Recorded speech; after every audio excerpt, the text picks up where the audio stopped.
I just hang fire like 10 seconds. I'm really sorry. I'm just spamming double cut. And hero potion.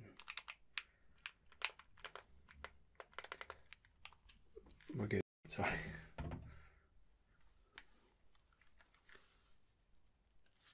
Sorry. How can I help? You called before, right? You were here to pick up the Switch bundle. Yeah, sure. It was the gray paddles, the gray Joy-Cons. Yeah. Sure. And there was, how many games did you?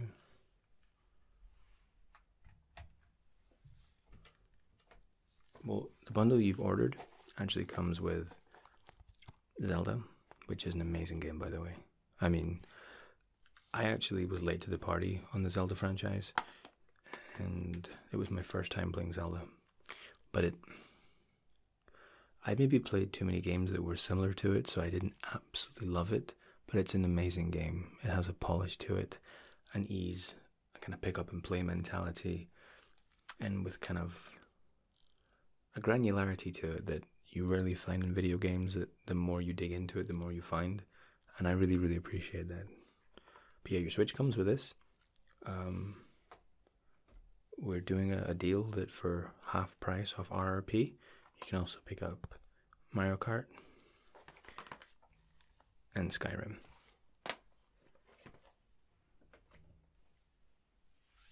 Sure. I mean, Mario Kart I've been playing since. I mean, I'm 33. I've been gaming since I was like 6 or 7 or something.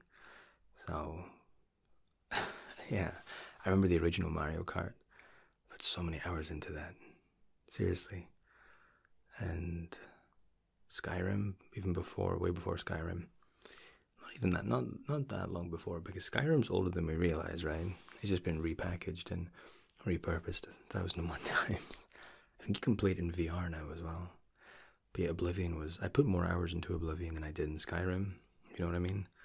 And Skyrim was an awesome game, but because I've been gaming for so long now, maybe you're the same, because I've been gaming for so long and I've covered so many varieties and genres that unless it's entirely original or entirely new, I really struggle to kind of get into games. But the games that I've played to this point, they take up like such a large portion of my life, and I love that. I listen to a piece of music and it instantly can take me back to a period of my life and a game I was playing in that period. You know, like if you pick up almost any Muse song, it takes me back to Quake 3 Arena on the Dreamcast. That was my first ever online game, and I was just so addicted to it, you know. The idea of being able to plug in and play a game that I was completely absorbed and obsessed with and pitch my skills against other people. I appreciate it's all now, right? But this was, for me, this was like, whoa, this is so cool. Oh, did you want the carry case for the Switch? Yeah, I can. This is a demo. It's a hardened shell, protective shell.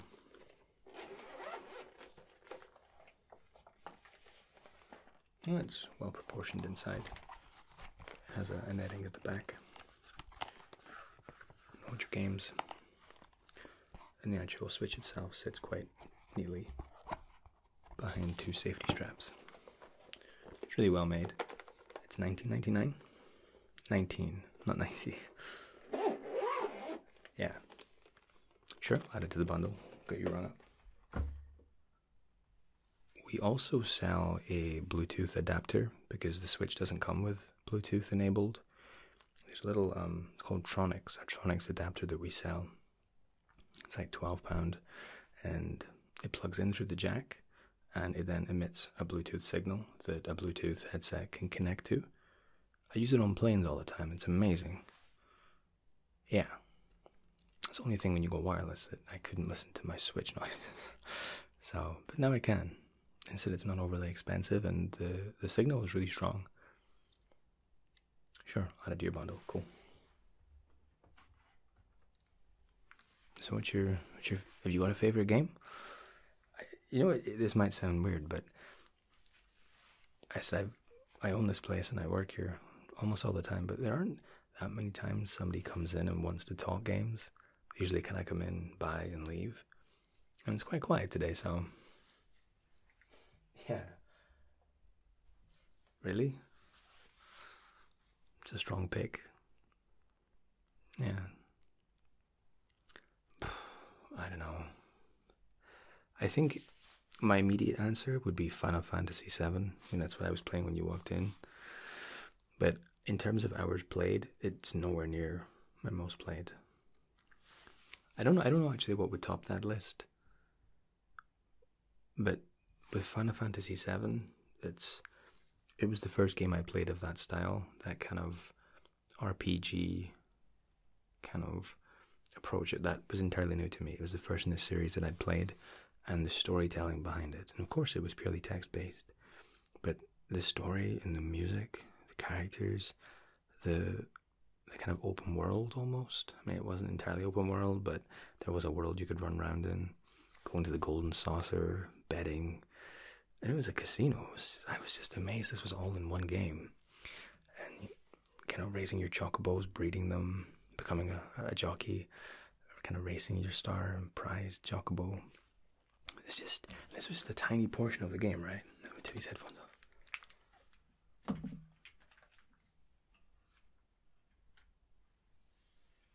That was just a tiny portion of it, and so I was just battling Ruby Weapon, entirely optional boss in the game that you didn't need to fight. And I mean, I don't want to give any spoilers away, but there are some really kind of hard hitting, kind of emotional heartstring pulling scenes in FF7, and I think Cloud is like the ultimate protagonist, right? He's one of these characters that everyone can see a little bit of themselves in, maybe, myself included. He had cooler hair than I do, but you can only play the cards we were dealt. I played FF8 as well, but not to it didn't grab me in the same way. I loved the beginning, you're starting in the school and sitting the exams. I thought it was really cool. But I didn't get it into it as... it didn't absorb me in the same way, but it's an amazing game in its own right. I didn't like the summon system so much in Final Fantasy VIII. And again, you're trying killing Ruby without Knights of the Round. Come back and tell... No, it's not that easy to do. Sorry, it is that easy. Once you kind of understand the process, the boss isn't that hard. No, you kill off two of your kind of party members, because if you go in with three, he sinks his claws into the ground and usually whips out two of the three, and usually you've got one kind of character stock with everything you need to fight. You don't even need that much. It's a double cut, makes it easier. Double quad cut makes it a lot quicker. Final attack, if you can get it at that point in the game, is a nice kind of safety, nice to have.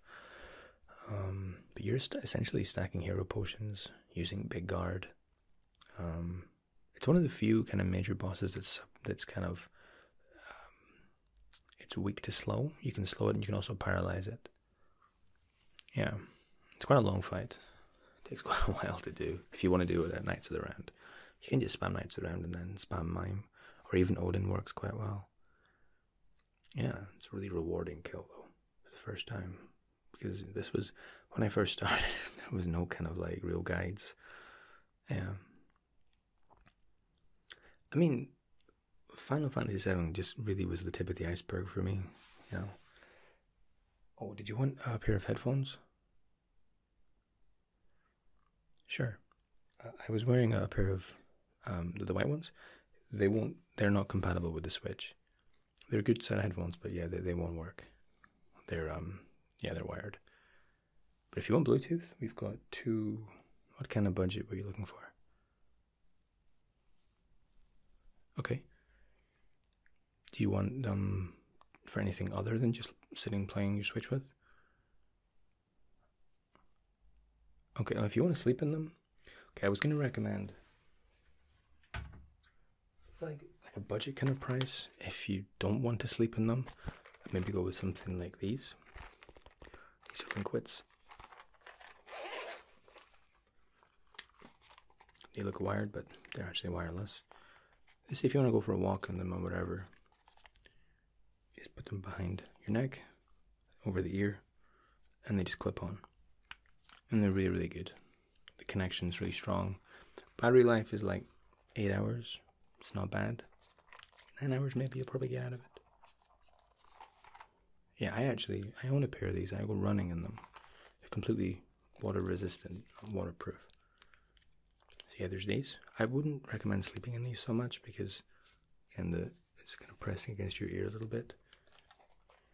But the sound quality they are, I think, $36.99. Sound quality is pretty good considering. We've also got, these are like microbuds. These are Warwidour. And I really like these. I use these to sleep in, actually. Again, relatively inexpensive. They charge inside the case. There's a little connection there. And these little bad boys fit snugly in the ear. Like so. Connection's really strong. No issues with them.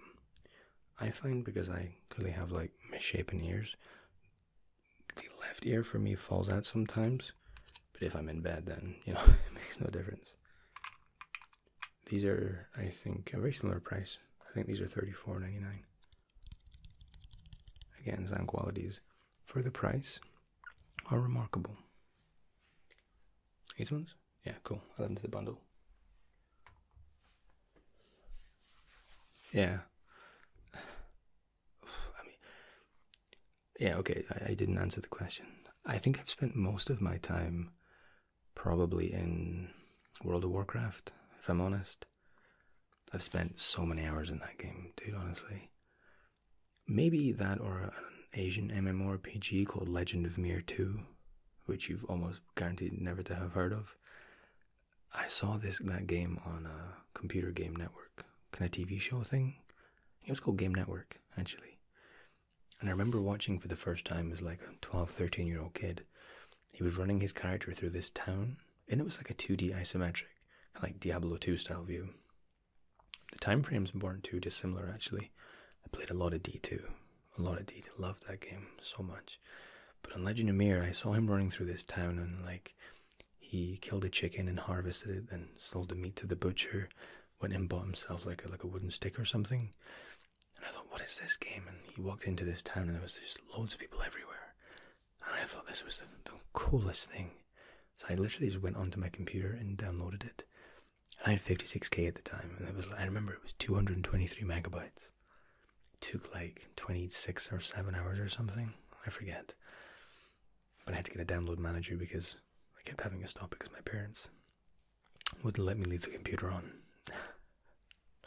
Sometimes the download manager wouldn't work.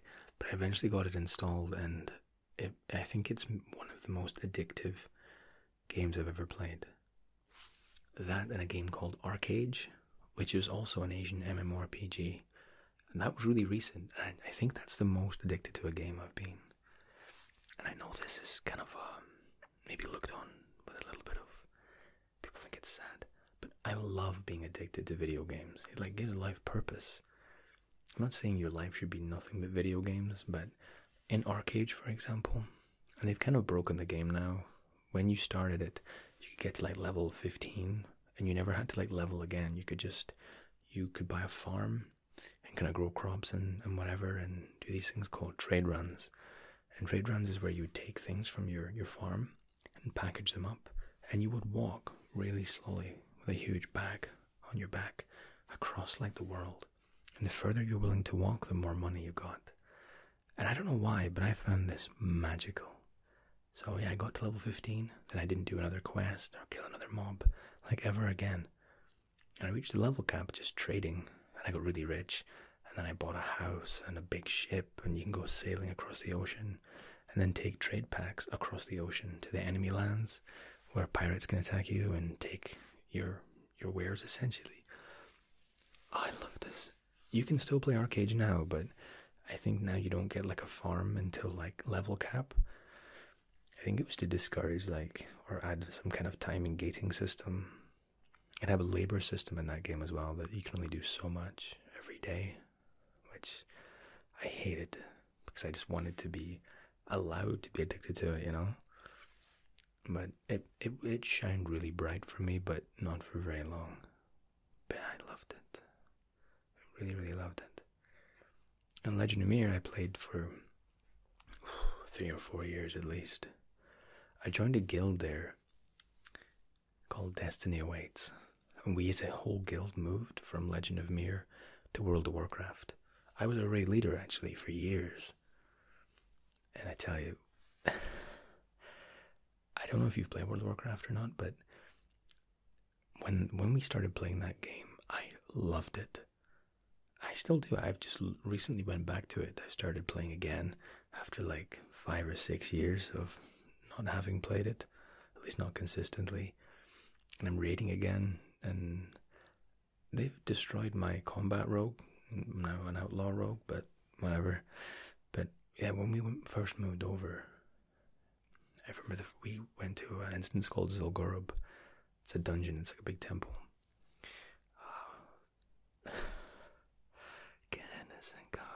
Farm status player. Sorry, there's an MC, a song called MC. I'm sorry if you're not a WoW enthusiast like me, but I remember the first time we cleared Molten Core, and then Nefarian's Lair. There's a huge ass boss in this game called Onyxia. I think it was the first ever raid boss made by a computer game.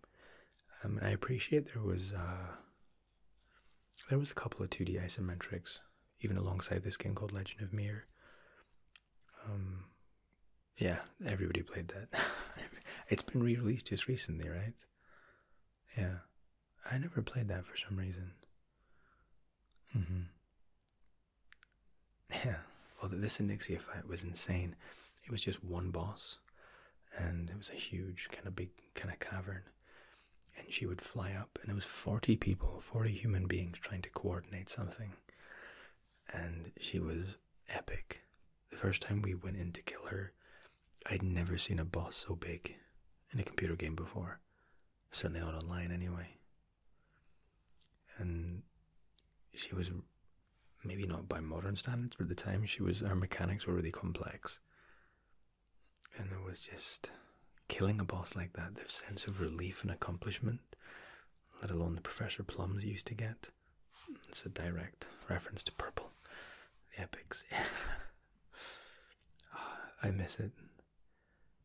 They're actually bringing out WoW Classic, I think in June or July 2019. Definitely going to play that. 100%. Get back to my rogue. I think for me, WoW was at its peak when it released Warsong Gulch and Alterac Valley. So I could raid before they introduced Resilience. I know they took Resilience out eventually. I think it's been out for years now, but at the time, there's no Resilience. You could like 3-shot people. The time to live was so short in PvP. I loved that. Of course, I was a rogue, I would say that. I could push like 2 buttons, kill somebody, and call myself skillful. Right? But when WSG and AV came out, I was the second rogue on my server to get a lobotomizer.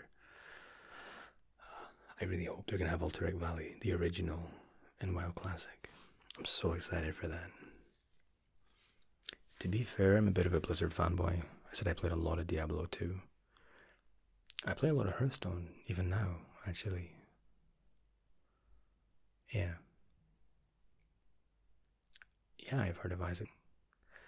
Side-scroller, well, it's not a side-scroller, but those kind of rogue-type games, I can play them, and I enjoy them, but I've never kind of been completely enamored with one. But Isaac's a great kind of pickup game for like 15-20 minutes, do like a dungeon run with him, getting all these kind of random powers, and dying in some pretty gruesome ways. Yeah. I like side-scrollers. If I had to pick one, Ori and the Blind Forest. Everything about that game is just beautiful. The color, the art, spell animation. And it has maybe the most frustrating level I've played in a long time.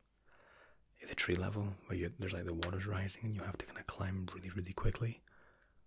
Yeah, it's so cool to talk game with somebody. This, honestly, I could do this all night. Seriously. Yeah, there's so many, so many.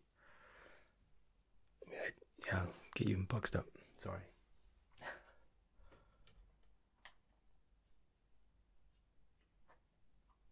Yeah, for sure. There you go.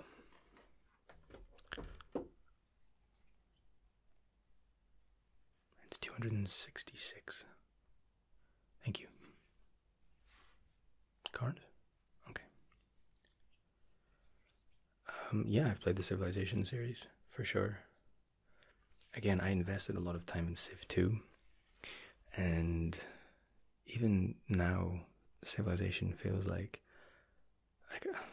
again, this is happening to me all the time, that if a game is very similar, even if it looks entirely different, if it feels similar and a lot of the mechanics are the same, I really struggle to kind of recapture that addiction. So even like Civ 5, I didn't really find, comparatively speaking, the addiction. I've played through it, but the addiction just wasn't the same as Civ 2. Civ 2 was a really good game. I was also a game called Anno 1602. As a kid, I played the demo of this game for like hours straight. I did eventually get the full copy, but the demo you could play kind of unrestricted for like to a certain point, but you could play the game like infinitely. And I loved it. I loved it so much. Again, for me, it was like the first time like building little roads to like houses, building like woodcutters that would go and get the wood for you, and a hunter would hunt your deer, and building little kind of corn farms so people had food. Such a simple premise, but that for me was just amazing. Absolutely amazing. Yeah, sorry.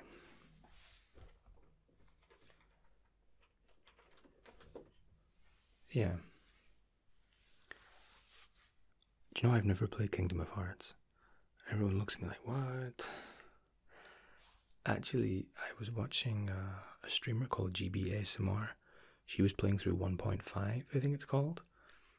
And the thing is, Kingdom of Hearts for me, when I saw it, and I remember I came right off the back of Final Fantasy VII, thinking it was the greatest thing ever. And then I saw this kiddies game with Disney or Mickey Mouse next to like Squall or Cloud. I'm like, this doesn't make any sense, right? So I never played it. I was put off by it for that reason, but watching GB play through 1.5, it looked pretty good. But again, I've covered so many of the mechanics in other games, I don't know if I would have I don't know if it would hold my attention, you know? Yeah, I think 3's coming out on January 25th. Yeah, 2018. Yeah, for sure. I'll maybe get it played through kind of in January. Kind of the two games. I think there's a lot of games prior, but officially 1.5 and 2. Yeah.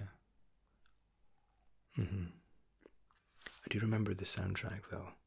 That's actually how I found Utada Hikaru. Yeah, Simple and Clean. All of her work though is incredible. I literally 2 minutes before I was listening to You Make Me Want to Be a Man. Really good. It's a really, really good song. Yeah, Apple and Cinnamon. She's genius. She's still making music, I think. Yeah. So cool to talk gaming. Honest, I'm really happy. Did you ever play SimCity? Yeah. The game's ancient now. Can I appreciate they've released 101 variants of it now, but SimCity, the original, and SimCity 2 were just, again, so addictive.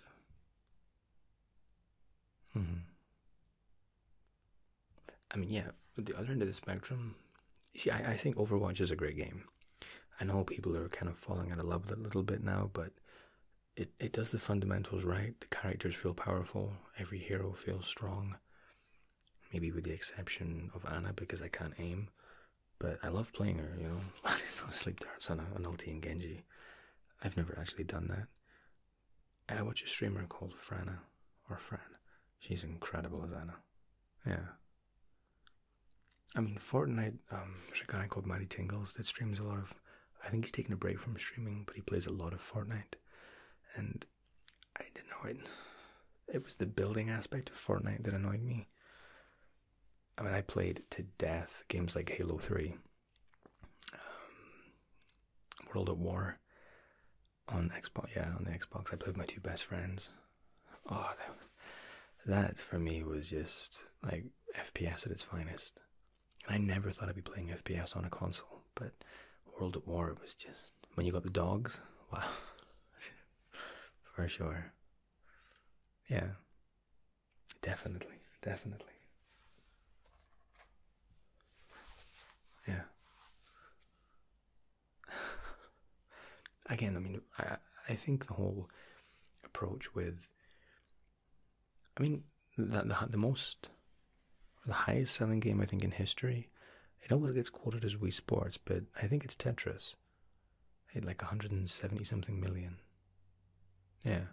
And then I think it's Minecraft now. I think Minecraft sits at number 2, and then either Wii Sports or GTA 5. I think it might be GTA 5, and then Wii Sports was like 5th or 3rd, 4th. I don't know. Yeah, Minecraft was, and I've played Minecraft like in, I think it was in beta or maybe even like alpha. We played it, and it was cool. But I've not really, I don't really have that kind of creativity to kind of sit for hours and like build something of blocks. I'd rather go and smash something with like a hammer or shoot something in the head, and you know, yeah, or again, having said that, I would sit for hours and walk on these trade runs in Arcade. It's just different things appeal to different people, right? I preferred Terraria, if you knew that game, instead of Minecraft. I mean, they were completely different, you know. Terraria was like a side-scroller, kind of like, yeah. But like some of the mechanics were a bit similar. Yeah, definitely.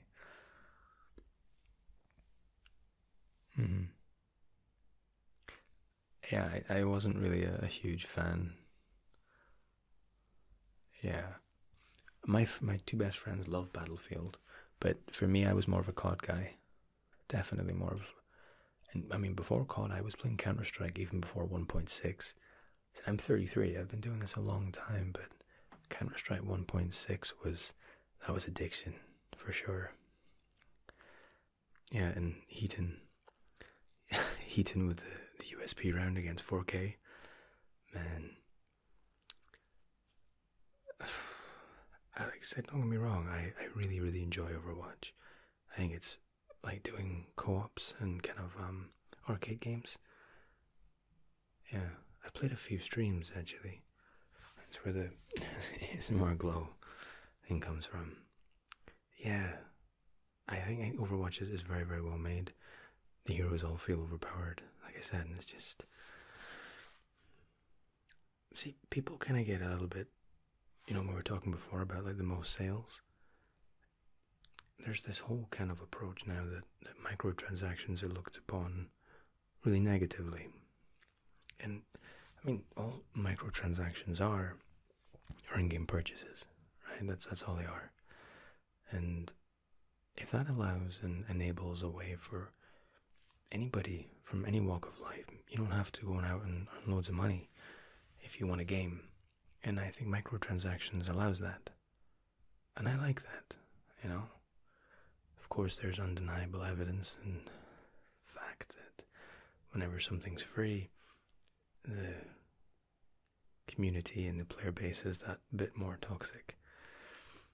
But I think a lot of that could be alleviated if the account creation process was harder. Kind of the way like Google have done. Do you need like a mobile phone to make like an account?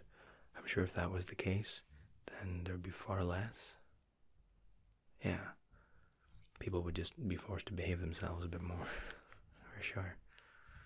Yeah. I mean, I guess you can kind of, did you play Dota 2? Yeah. I guess you can, comparing Dota 2 with, it's a little bit like League of Legends. Dota 2 and League of Legends dynamic was like the early form of Fortnite and PUBG. And I mean, I've been playing Dota even when it was a mod, the original Dota, then Heroes of the Storm. No, Heroes of New Earth. Is that what it was called? It had a hero called Gauntlet. It was a bit like Pudge, like Hook, but it was different. I loved that game. I think it was called Hoth or Ho, H-O-W. I can't remember. And I really, really liked it. And then Dota 2 came out, and Dota 2 felt pretty much perfect for me. So yeah, I kind of skipped past League of Legends because it felt like a more kind of cartoony version of Dota 2. And it was a bit simplified in the sense that you couldn't like creep deny and stuff. It probably really offended you if you were a LoL player, but again, I think the comparison is the same with Fortnite and PUBG, because LoL was infinitely more popular than Dota 2. And it's interesting, what would it have looked like if Dota 2 had also been free?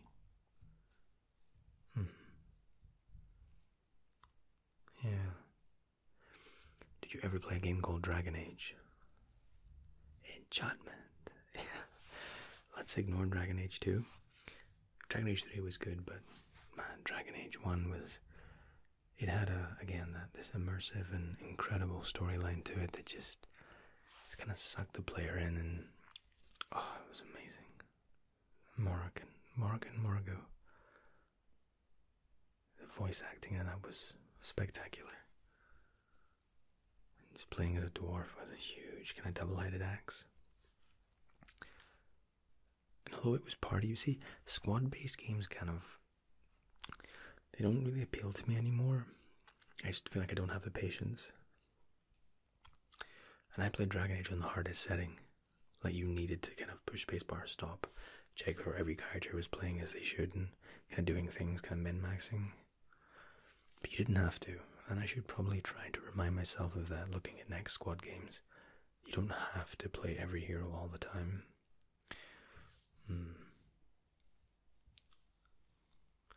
Did you play a game called Gears of War for the Xbox? Yeah, I loved it. I mean, it wasn't the first game that introduced cover, but you could like hide, like crouch down behind like a brick wall, and kind of like lift your gun over your head and kind of like blind fire. And the whole idea of being behind cover, kind of under fire, really felt like, again, really immersive. Like you're really like fighting like for your life.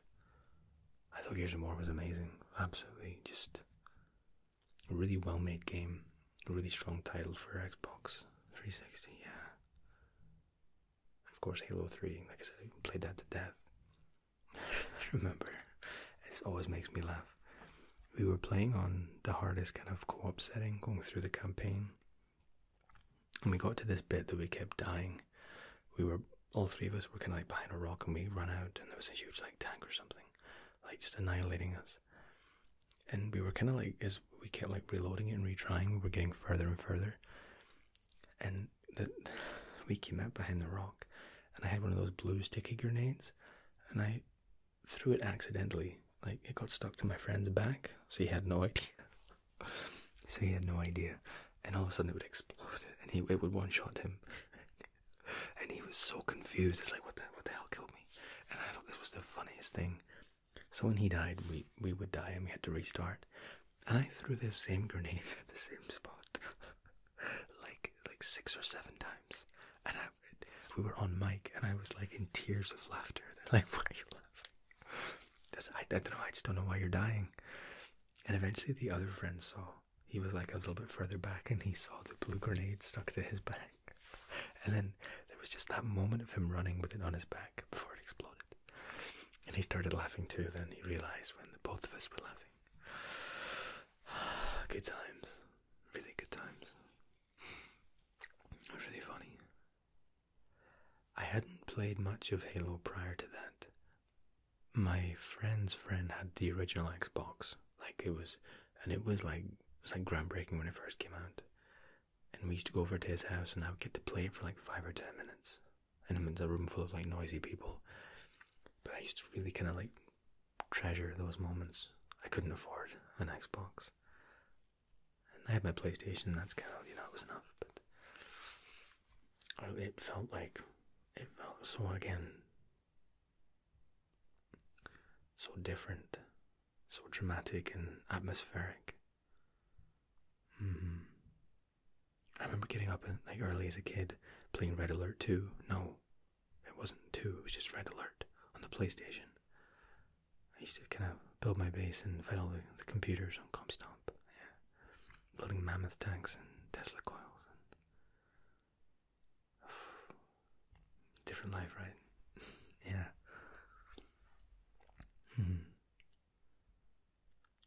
Yes, and I take my Switch back round to the families, and we play so many. Again, Wii Sports, we played a lot. I think there's a game called Jack in the Box Films or something. It's like you play with your mobile phone essentially. You connect to a server, and it's like interactive. It's really good fun. I really recommend that for sure. It's yeah. Of course, Mario Kart is just, it's always wild. It's always fun, right? Anyway, and you said you had to leave at like 30 minutes, so you're running over a little bit. Don't worry about it. My name's Matt. Sorry. It's great to meet you. Yeah. If you have any problems with the Switch, give us a call. I'm sure I'll be fine. They're well-made machines. If you don't play it for a little while, like a couple of weeks or even a month for whatever reason, and you go to charge it and nothing happens, leave it like that for like 4 or 5 hours. So the batteries run really dead and it will come back to life. Yeah, I had that panic. Sure. Again, thanks for coming in, talking shop for like 40 minutes or something. For sure. Take care, my friends.